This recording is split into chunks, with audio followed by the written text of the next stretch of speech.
Hi guys! Welcome back again to my YouTube channel. So yun guys, bago natin simulan yung tutorial, make sure nakasubscribe ka, click the notification para updated sa mga tutorial natin guys. Siyempre guys, magandang umaga, magandang tanghali, magandang hapon, magandang gabi, kung anong oras mo ito napapanood itong video to. Meron po sa inyo guys na share po na about po sa wifi guys. Meron po tayo guys na ikukumpara po kung ano po yung magandang bilhin po guys na mura lang guys. Shoutout po sa mga tao pong naghahanap po guys ng murang wifi po guys. At ito po yung unang example natin guys. Ito pong Globe at Home Prepaid Wi-Fi na version po niya ZLTS10G guys. Ang pwede na po ilagay po na SIM po dito ay Globe TM Gomo Cherry Prepaid guys. Ito na po yung isang ikumpara po natin. Ito pong Smart Home Bro Wi-Fi. Then naka Boss Oven RO51 na po siya guys. Kaya po natin siya guys na i-compare po guys kung ano po yung maganda pong bilhin guys kasi nga po meron po ako guys na ayusin po sa kamag-anak ko guys na tito ko guys na tawag ko po ay Daddy.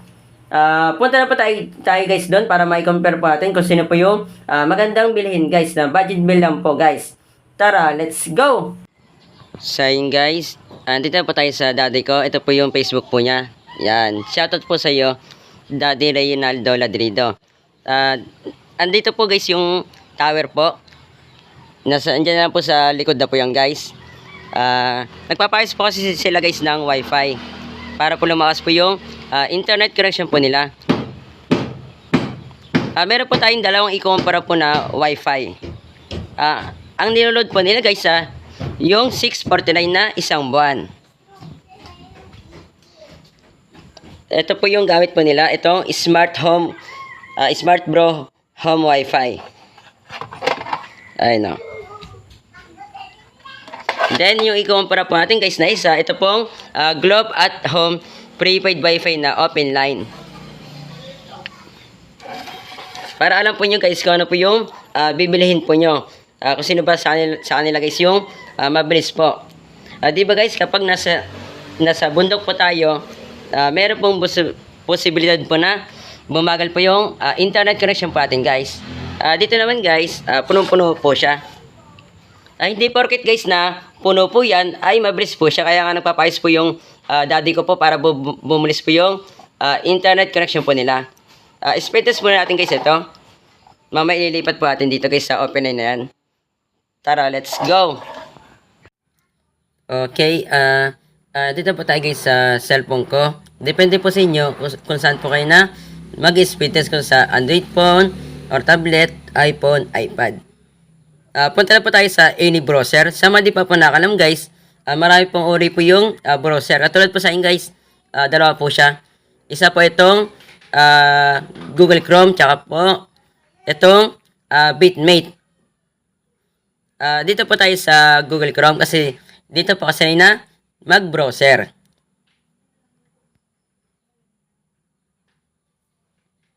Refresh po natin. Ito po yung nasaga po sa Smart Bro Home Wi-Fi guys.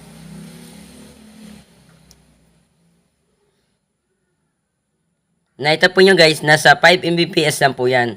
Umabot pa nga ng 6 eh. O bumababa po siya kasi nga po, mabagal po yung internet po sa Wi-Fi na Smart Bro Home Wi-Fi. Tsaka, tabi po sila ng bundok. Show more natin guys para makita po yung info. Dito po tayo guys na mag-pause dito sa upload. Nakita po nyo, wait, tapos natin yan guys. Pause ko may itong video na ito para matapos po siya. Ito na po siya guys. Lumabas po guys na speed test nasa 5.3 Mbps. Yan. Napakababa po. Pero dito po pa rin po tayo na magpo-focus po sa upload speed po niya. Nakita po nyo ay 11 Mbps. Kahit pa paano guys, mabilis po siya. Pero hindi pa rin po siya timbang kasi nga po nakuha lang po dito sa pinaka Mbps po niya ay 5.3 lang. Dapat po maabot lang po siya guys ng mga 20, mga ganun guys. Ililipat na natin guys yung SIM dito sa isa. Pause ko itong video na ito.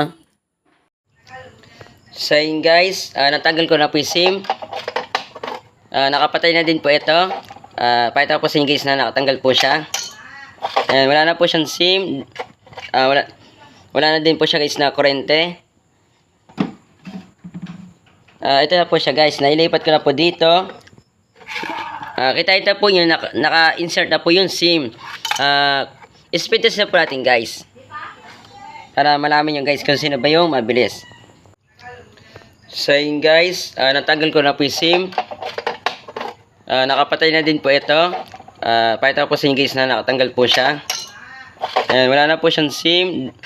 Wala na din po siya guys na kurente. Ito na po siya guys. Nailipat ko na po dito. Kita po yun. Naka-insert na po yung SIM. Speed test na po natin guys. Para malaman nyo guys kung sino ba yung mabilis. So yun guys. Andito po tayo ulit sa cellphone ko. Mag-speed test po tayo. Para malaman po nyo kung sino po yung mabilis.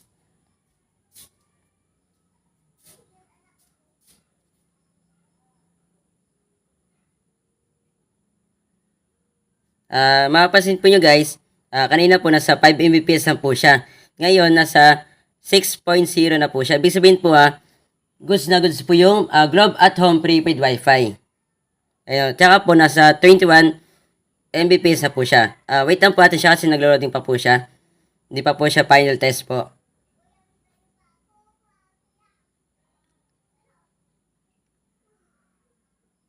Wait lang po natin siya guys. Pause ko muna itong video na ito. Kasi naglo-loading pa po siya. Okay, natapos na po yung final speed test po niya.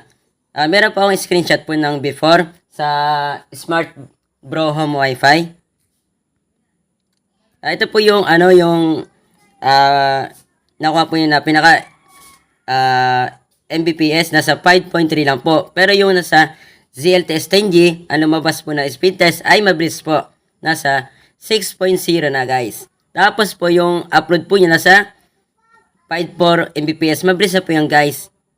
Tapos dito sa isa, mabilis po siya pero hindi po siya pwede na mas mataas po yung upload kaysa po dun sa pinaka speed test po niya. Mapapansin po nyo guys, sa pinagkumpara po natin sa dalawang wifi na ito, mas mabilis po ito guys. Itong dalawa na ito guys mura po itong dalawa na ito sa Shopee o sa Lazada. Ito pong open line na ito nasa 600 lang. Ito po, pwede po kayo makakuha po ng open line po ng 600 guys. Swerte po yung guys kung nakakuha po kayo ng brand new or kahit na luma, pwede po yung guys. Basta gumagana po siya. Ang masasuggest ko po sa inyo, ito po kasi nga po, ang lumabas po sa speed test button ay mabilis po. Pakashare po ito mismong video sa mga kakalain nyo guys na naghahanap po ng murang wifi na mabilis po yung connection. Kahit na hindi po nyo kakilala guys, pakashare po ito mismong video. Basta na ito po yung wifi po nila ay mabagal. Naghahanap po sila guys ng wifi po na mabilis guys. Para po hindi po sila guys na ma-scam. Kapag sinari niya ito mismong video, dadami itong views, mas madami tayong natanong na tao. Yun lang po. Maraming salamat po. God bless po. Ingat po kayo.